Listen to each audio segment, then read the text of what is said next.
My girlfriend said, "I need someone to take care of my needs when you're at work." I threw her out on the street right then. Before we go on, hit subscribe and drop a comment telling us which city you're tuning in from. We were together for almost 4 years. When I met her, my life was pretty stable, though monotonous. She arrived as someone different, determined, direct, with clear ideas about what she wanted. That was what attracted me the most. She wasn't impulsive or overly romantic, but she talked about the future naturally. From the beginning, we knew we weren't looking for a fling. The first years were relatively calm. We had arguments, sure, but nothing out of the ordinary. Character differences, different opinions, small clashes over everyday things. I always thought we handled it well. We talked, reached agreements, and moved forward. I trusted we were building something solid. Everything started to deteriorate in the last year, though at the time I wasn't aware of how serious it was getting. I worked as an administrator in an industrial company. It wasn't an easy job, but I worked very hard to get there. Over time, my boss started delegating more responsibilities to me. He'd ask for my opinion on important decisions and trusted my judgment. One day, he called me to his office and told me about a factory the company had outside the city. It wasn't running poorly, but it needed constant supervision. He explained there were organizational flaws, control issues, and a certain lack of internal discipline. He needed someone who could take charge of that, even partially. The initial proposal was to travel once a week. I'd leave on Fridays, stay Friday and Saturday, and return Sunday afternoon. It wasn't ideal, but it didn't seem extreme either. When I got home and told Laura, her reaction was weird. She told me it was a good opportunity, that those kinds of assignments spoke well of me and could help me grow within the company. However, I didn't notice her genuinely happy. Still, I accepted the assignment, organized my schedule, left tasks done in advance, and tried to make sure my absence didn't affect our routine too much. During the first few weeks, everything was manageable. Laura said she missed me on weekends, but she also repeated she understood why I did it.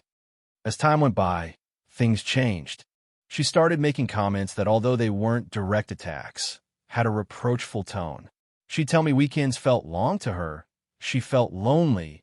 It seemed I was always tired when I got back. I tried to make up for it by spending time with her during the week, but it never seemed to be enough. A few months later, my boss talked to me again. He told me the situation at the factory hadn't improved as expected and they needed more presence. This time the proposal meant staying more days, not just Friday and Saturday, but also Thursday, and sometimes not coming back until Monday morning. That conversation left me uneasy. Professionally, it was an important opportunity. Personally, I knew it had caused problems. That night, I talked to Laura. I explained everything calmly, without imposing. I told her I didn't want to make a decision without considering how it'd affect her. She listened in silence, and then told me something that reassured me at the time. She told me I should do it, that it was for my future, that there was no sense rejecting an opportunity like that. She didn't want to be an obstacle to my growth. Her words seemed mature, even responsible.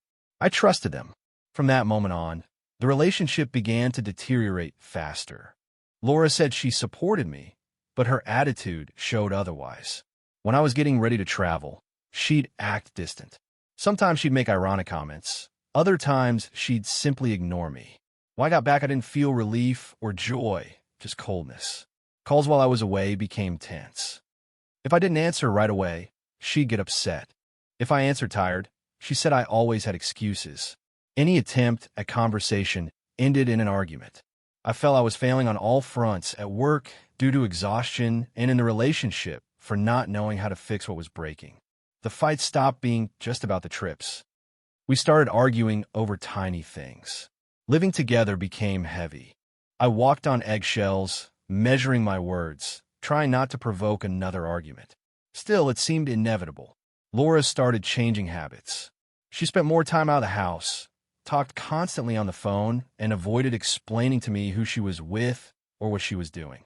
When I asked her, she'd answer abruptly or tell me I was overreacting. I tried talking to her several times. I told her I felt we were losing each other. We needed to fix things before it was too late. She'd say she was also tired, that the situation overwhelmed her, but she never proposed anything concrete. One night, After a particularly long argument, something happened that I still remember clearly. We were sitting in the living room. I was mentally and physically exhausted. She stayed silent for several minutes. I thought the conversation was over, but then she told me she'd been thinking a lot about everything. She told me she didn't want to break up with me, but she also couldn't keep feeling frustrated that the distance, my absence, and the constant fights had left her emotionally empty. She said she needed a practical solution, something to balance the situation. I thought she was going to talk about therapy, new agreements, or rethinking my trips.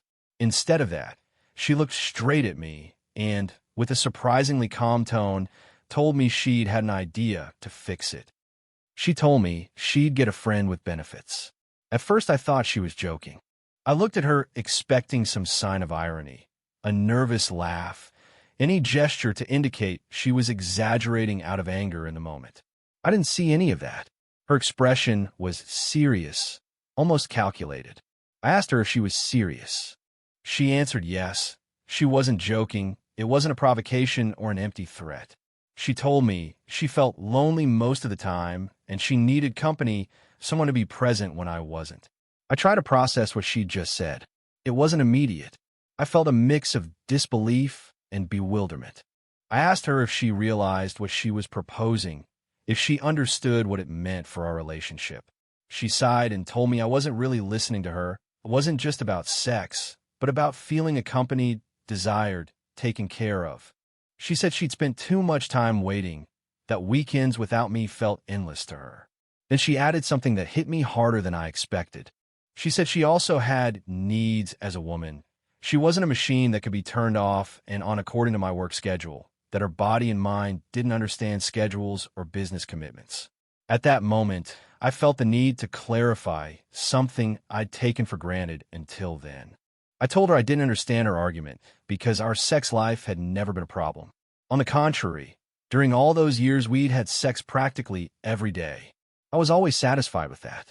I really enjoyed our intimacy.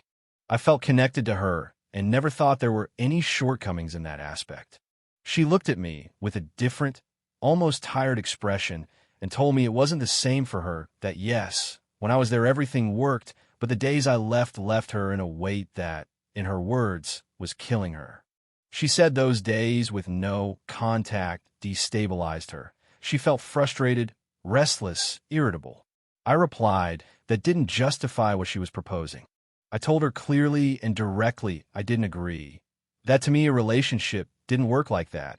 I couldn't accept her bringing another person in just because I was working out of town. My answer was immediate and firm. It was then when her tone changed. She stopped talking from supposed understanding and started attacking me. She told me I was closed-minded. I thought like someone old-fashioned. I didn't understand how modern relationships worked. I wanted to impose my rules on her without considering how she felt. The argument escalated quickly. I told her it wasn't about rules, but about respect, that a relationship implied unspoken agreements and exclusivity was one of them, that if that no longer seemed enough to her, then we had a much bigger problem than my trips. She answered that I always used work as an excuse, that everything revolved around my responsibilities and my ambitions, that I didn't see the damage I was causing her by being absent constantly. I told her it wasn't a capricious choice. I was doing what I had to do to maintain stability and grow professionally. I wasn't on vacation or enjoying the distance. Every trip was tiring and demanding. That's when she said something I still find hard to repeat. She told me I wasn't much of a man, that a real man wouldn't leave his partner alone for so long. She needed another man who could please her the way she needed, because according to her, not even the days I was with her did she feel completely satisfied. That statement left me silent for a few seconds, not out of shame, but out of surprise. She'd never said anything like that to me before. She'd never expressed dissatisfaction that way. I felt she was rewriting our history to justify what she wanted to do. I tried to stay calm. I told her that wasn't fair. We'd had a constant intimate relationship for years, and I'd never received a clear complaint, that if something wasn't working for her, she could have talked about it before, not present it now as an argument to bring someone else in. She replied she was tired of doing it with only one guy. She'd spent years with the same dynamic, the same routines, the same experiences. She said my trips were the perfect opportunity to try new things, without prejudices and without feeling watched. That phrase gave me a weird feeling, as if I were an obstacle she could temporarily do without. I asked her if she realized how everything she was saying sounded, and understood that to me, it was a betrayal even before it happened. She said I saw it as a betrayal because I had a limited view on relationships, that to her it wasn't infidelity if there were no feelings involved. She could perfectly separate physical desire from the emotional bond she supposedly still had with me. The argument became circular. I kept repeating I couldn't accept that under any circumstances. She insisted I had no right to limit her or tell her what to do with her body. She told me in the end she was just letting me know, being honest to avoid lies. That's when she said something that completely changed the conversation. She told me it wasn't a proposal or an idea up for discussion. It was just a notice she'd already made the decision. I asked her what she meant by that. With an unsettling calm, she told me she already had her friend with benefits. It wasn't a recent thing, but it had started precisely because I wasn't there, that he helped her take care of her needs when I couldn't be present. At that moment, I exploded. It wasn't a conscious decision or a calculated response. It was as if something inside me broke all at once. All the self-control I tried to maintain for months vanished in seconds. The accumulated exhaustion, the frustration, the constant arguments, and, above all, the way she just confessed something like that to me as if it were administrative paperwork blended into a single reaction. I yelled at her. I insulted her. My voice came out louder than I ever remembered yelling. I told her harsh things I hadn't said, even in our worst fights. I'm not proud of that, but I'm not going to pretend it didn't happen either. In that instant, I wasn't thinking about my moral standing. I just felt I'd been pushed against a wall with no way out. She, instead of getting upset, reacted in a way that threw me off even more. She didn't cry. She didn't act remorseful. She looked at me with an almost amused expression, with a twisted smile I hadn't seen on her before. It was a cynical, cold reaction.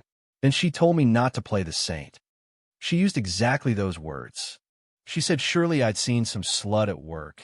That's why I agreed to stay away so many days. It was no coincidence I suddenly wanted to travel more. Nobody did that unless they had an ulterior motive. I felt a mix of rage and disbelief. I'd never given her a single reason to think that. My life away from home was work and more work. Hotels, factories, meetings, reports, nothing else. I told her she was sick. What she was saying made no sense. She was projecting her own guilt onto me. She shrugged as if my answer didn't matter to her. She let out a short laugh and called me old-fashioned again. She told me I thought like a boomer I was trapped in an old, rigid mindset. That's how modern relationships worked, and I simply didn't understand it. That word, boomer, seemed absurd and offensive to me at the same time. Not because of the word itself, but because of what it implied that my boundaries, my values, and my agreements were something ridiculous, obsolete, worthy of mockery, that my way of viewing a relationship was a flaw. The argument escalated quickly. We were no longer talking about feelings or solutions or even our relationship. It was a direct confrontation. She told me those were her conditions to stay together. She wasn't going to give up her freedom or her sex life just because I felt insecure or uncomfortable. That if I couldn't accept that, then it was best I leave. That phrase pierced me in a different way. It wasn't immediate rage, it was clarity. I stared at her and told her in a much calmer tone than I had seconds before, that in that case, I wasn't the one leaving. I reminded her I bought the house. It was in my name from day one. I'd taken on the payments, the expenses, the taxes, and the maintenance. She lived there because we were a couple, not because she had an automatic right to the place. For the first time in the whole argument, her confidence broke. Her expression changed. She went from arrogance to confusion in a matter of seconds. She stayed quiet, as if she hadn't considered that possibility. I then told her something I never needed to tell her before.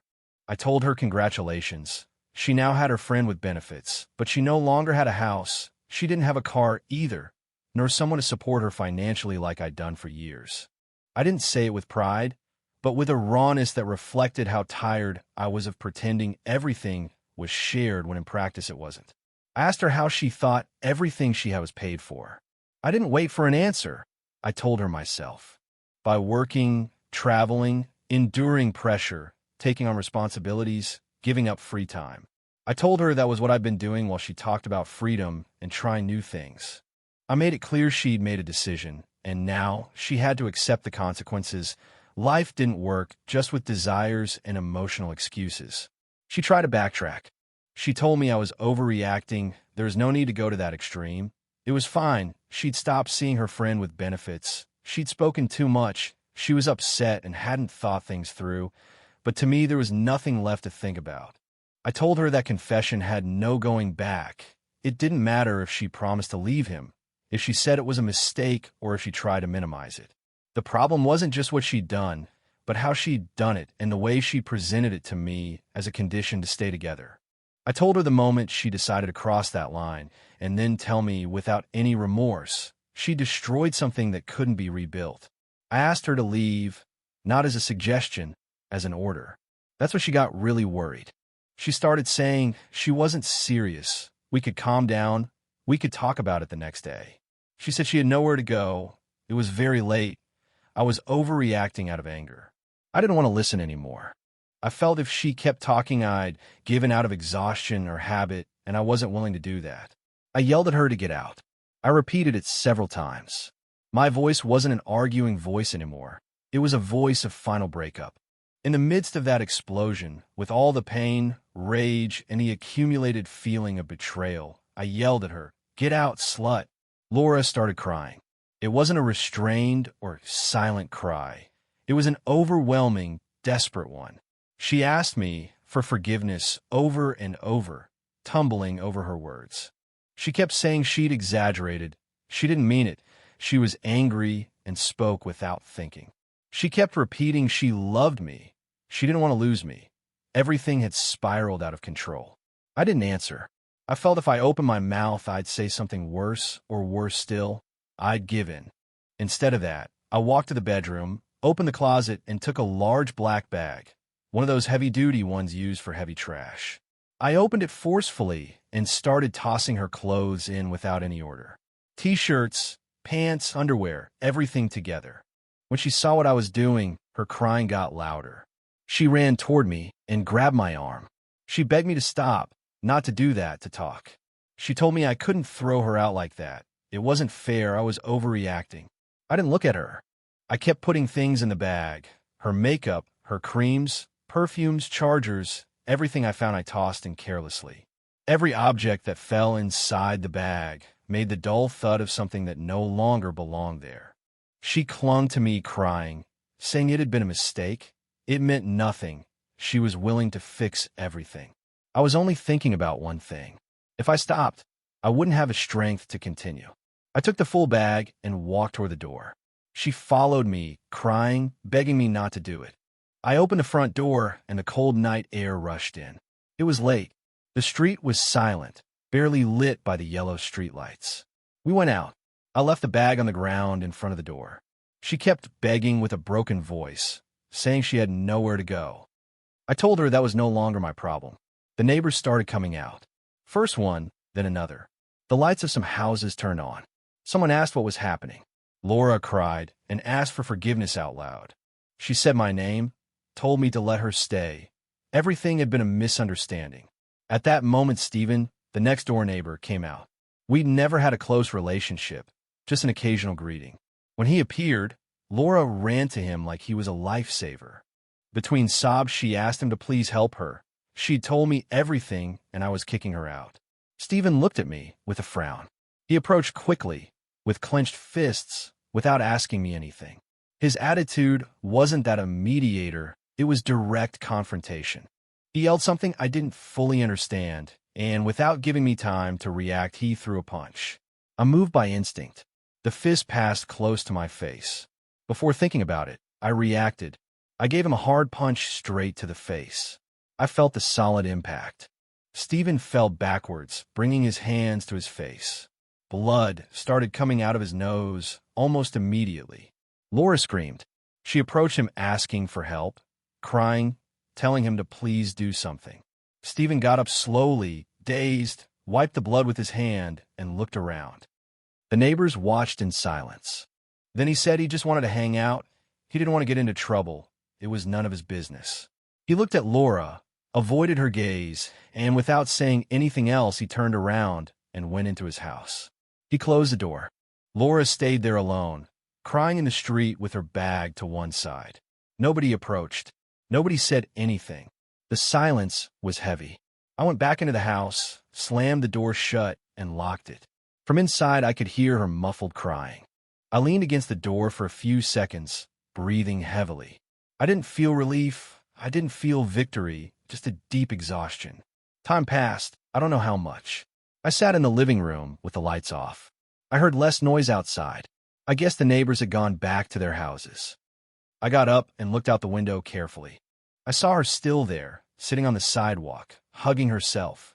At that moment, a car stopped in front of her. I recognized the vehicle immediately. It was her father's car. The lights illuminated the scene for a few seconds. The next day, I woke up with a strange feeling, as if everything that happened the night before had been a nightmare that went on too long. The house was silent. Her silence. There were no noises. There was no movement. There was nothing to indicate someone else had lived there with me for years. Not even 2 hours passed when my phone rang. It was Laura's father. I answered out of habit. I barely said, "Hello." When he started yelling, he didn't try to greet me or ask anything. He went straight to it. He called me a coward. He said I wasn't much of a man for kicking her out at night like that in front of the neighbors. A real man wouldn't do that. I'd overreacted. I had no right to humiliate her that way. I didn't argue. I didn't explain my side. I didn't feel the need to defend myself. While he talked, I understood where a part of Laura's way of thinking came from. When he finished his speech, I hung up without saying goodbye. He didn't call again. During the following days, I focused on work.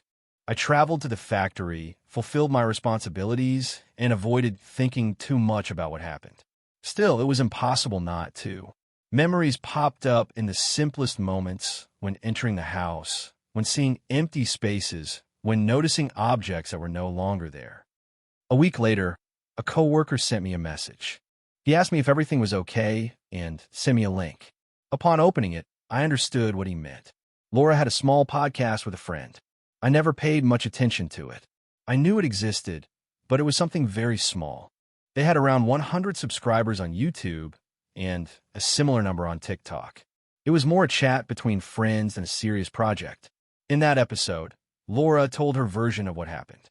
She talked about the relationship as if I'd been an absent, cold figure, obsessed with work. She completely normalized infidelity. She said people weren't anyone's property, that desire didn't extinguish because of an emotional contract. She told the story with a light, almost educational tone, as if she were giving a lesson. The clip went viral. On TikTok, it surpassed 100,000 views in a few days, not for support, but for criticism. Most of the comments weren't in her favor. People reacted harshly, with sarcasm, with disbelief. I read many of them. Some stuck with me. "I'm the one suffering," she said in the video. Below, someone commented, "Yeah, poor thing, she just wanted to cheat in peace and keep the house in comforts." Another comment said, "Oh, friend, it must have been a huge surprise that your boyfriend didn't like infidelity. Who would have thought?" There were those who mocked her directly. "Leave him, friend, he's a princess. You'll find your doormat to put up with everything." Others were more direct. "It isn't infidelity if I give notice," said no one ever. There were also long, thoughtful comments, pointing out that honesty didn't justify betraying agreements, that personal freedom didn't exempt from consequences. You couldn't demand understanding while trampling the other person. Laura tried to defend herself in replies. She said they were taking her out of context. She was just speaking from her experience. Society was hypocritical. But every response seemed to make the situation worse. The video kept circulating, and with it the criticism. Days later, she wrote to me. It was a long message. She said everything had gotten out of control. She didn't expect that reaction. People were cruel. She said she made a mistake in how she said things. She never wanted to hurt me. She still loved me. She wanted to talk. I didn't answer right away. I read the message several times. I didn't feel hate, nor any desire to go back. I felt something different, distance. When I finally answered her, I was clear and brief. I told her I didn't want to get back together. Our relationship had ended that night, not because of the scandal or the video, but because of the lack of respect and the way she tried to impose something on me I wouldn't accept. She insisted, she called me, she wrote to me again. She said she was willing to change. She'd learned. It had been a phase of confusion. I didn't hesitate. I told her no. Over time, I understood something important. It wasn't just the infidelity, it was the idea that my boundaries were ridiculous, that my effort wasn't worth anything, that stability was something guaranteed, not built, that love had to adapt only to what she needed. I reflected a lot on that. I learned loving isn't always yielding. Understanding doesn't mean betraying oneself. There are decisions that once made can't be undone with apologies, and honesty doesn't make something wrong right. Today, I'm moving on with my life. I work, rest, rebuild my space. It wasn't easy, but it was necessary. Sometimes losing someone isn't a tragedy, but a logical consequence. And learning to accept it is also a way to grow. As the weeks passed, the scandal didn't completely die down in the neighborhood. Stephen didn't know how to handle the situation. The fight, the rumors, and the way he tried to intervene made him look bad in front of the neighbors. Many started labeling him as an opportunist, getting involved where he didn't belong and wanting to look like a hero without facing the consequences. In the end, he couldn't handle the pressure and ended up moving away. I was also the topic of conversation for a while. I knew they talked, they shared opinions, they made up versions. The truth is I never cared. I wasn't going to justify myself or give explanations. If I learned anything from all that, it's that it isn't worth wearing yourself out over the opinion of people who live obsessed with other people's lives. To me, honestly, I don't give a shit what my neighbors think, fat, idle ladies who have nothing better to do than comment on problems that aren't theirs.